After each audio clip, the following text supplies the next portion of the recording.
Good morning student. शुरू करते हैं आज की क्लास। और आज का टॉपिक है ऋण पत्र, डिवेंचर। जानते हैं ऋण पत्र किसे कहते हैं? प्यारे बच्चों, जब कंपनी को अंशों से पर्याप्त मात्रा में पूंजी प्राप्त नहीं हो पाती है तो कंपनी जनता से दीर्घकालीन ऋण लेती है। और दीर्घकालीन ऋण लेने के लिए जिस प्रपत्र को निर्गमित करती है उस प्रपत्र को ऋण पत्र कहा जाता है। ऋण पत्र कंपनी द्वारा ऋण लेने का प्रमाण पत्र है, ऋण लेने का स्वीकृति पत्र है। कंपनी जनता से ऋण लेने के लिए ऋण पत्रों का निर्गमन करती है। ऋण पत्र पर कंपनी की सार मुद्रा लगी होती है। इसमें ऋण लेने की तिथि, ऋण की राशि, ब्याज की दर, भुगतान की तिथि व अन्य बातें लिखी होती हैं। इस प्रकार ऋण पत्र एक ऐसा प्रपत्र है जिसके द्वारा कंपनी जनता से ऋण प्राप्त करती है। कंपनी अधिनियम 2013 की धारा 230 के अनुसार ऋण पत्र में ऋण पत्र स्टॉक, बॉन्ड व कंपनी की अन्य प्रतिभूतियां सम्मिलित होती हैं जो कंपनी की संपत्तियों पर प्रभार रखती है या नहीं रखती। इस परिभाषा से स्पष्ट होता है कि ऋण पत्र कंपनी द्वारा लिए गए ऋण का प्रमाण पत्र है, ऋण लेने का स्वीकृति पत्र है। कंपनी ऋण पत्रों के माध्यम से ऋण पूंजी प्राप्त करती है।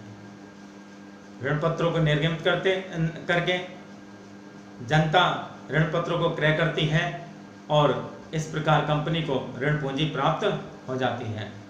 जो व्यक्ति कंपनी के ऋण पत्रों का क्रय करता है वह कंपनी के ऋण पत्रधारी कहलाते हैं। ऋण पत्रों पर ब्याज दिया जाता है। ऋण पत्रों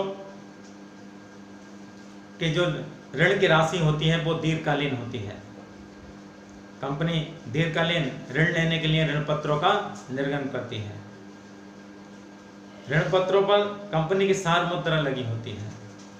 ऋण पत्रों पर ब्याज की दर निश्चित होती है।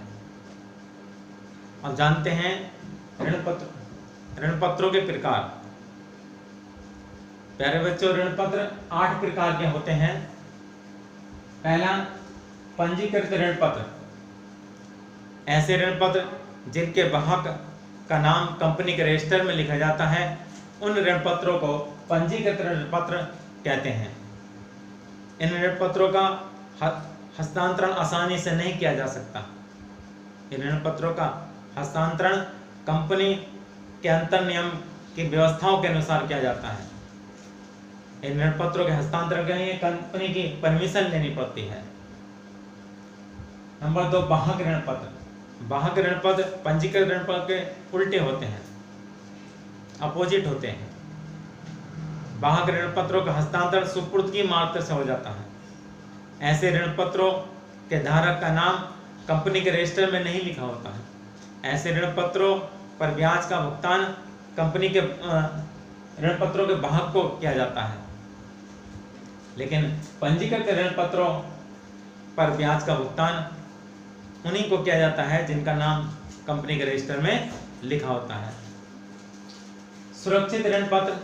सुरक्षित ऋण पत्र जिन ऋण पत्रों को कंपनी की संपत्तियों पर प्रभार होता है, कंपनी की संपत्तियां बंधक होती हैं, उन ऋण पत्रों को सुरक्षित ऋण पत्र कहा जाता है। इनको बंधक ऋण पत्र भी कहते हैं। चौथे, असुरक्षित ऋण पत्र। ये सुरक्षित के अपोजिट हैं। इन पर कंपनी की कोई संपत्ति बंधक नहीं होती है और न ही इन्हें संपत्तियों पर प्रभार प्राप्त होता है।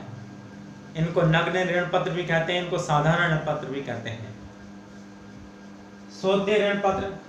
सौदे ऋण पत्र से आशय ऐसे ऋण पत्रों से है जिनका कंपनी एक अपने जीवन काल में निश्चित समय बाद भुगतान कर देती है। उन ऋण पत्र को सौदे ऋण पत्र कहा जाता है। इन ऋण पत्रों का भुगतान 5 साल बाद, 10 साल बाद, 15 साल बाद कंपनी कर देती है।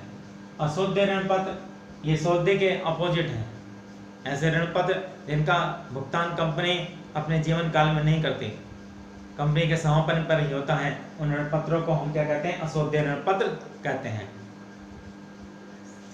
परिवर्तनशील ऋण पत्र, परिवर्तनशील ऋण पत्र से ऐसे ऋण पत्रों से है जिनको अंशों में परिवर्तित किया जा सकता है। ऐसे ऋण पत्र परिवर्तनशील ऋण पत्र कहलाते हैं। अपरिवर्तनशील ऋण पत्र, ये इसके परिवर्तनशील के अपोजिट हैं। जिन ऋण पत्रों को अंशों में नहीं बदला जा सकता, अंशों में नहीं परिवर्तित किया जा सकता, उन ऋण पत्रों को अपरिवर्तनशील ऋण पत्र कहा जाता है। प्यारे बच्चों, इस प्रकार आपको समझ में आ गया होगा कि ऋण पत्र किसे कहते हैं और ऋण पत्रों के कौन कौन से प्रकार होते हैं। धन्यवाद।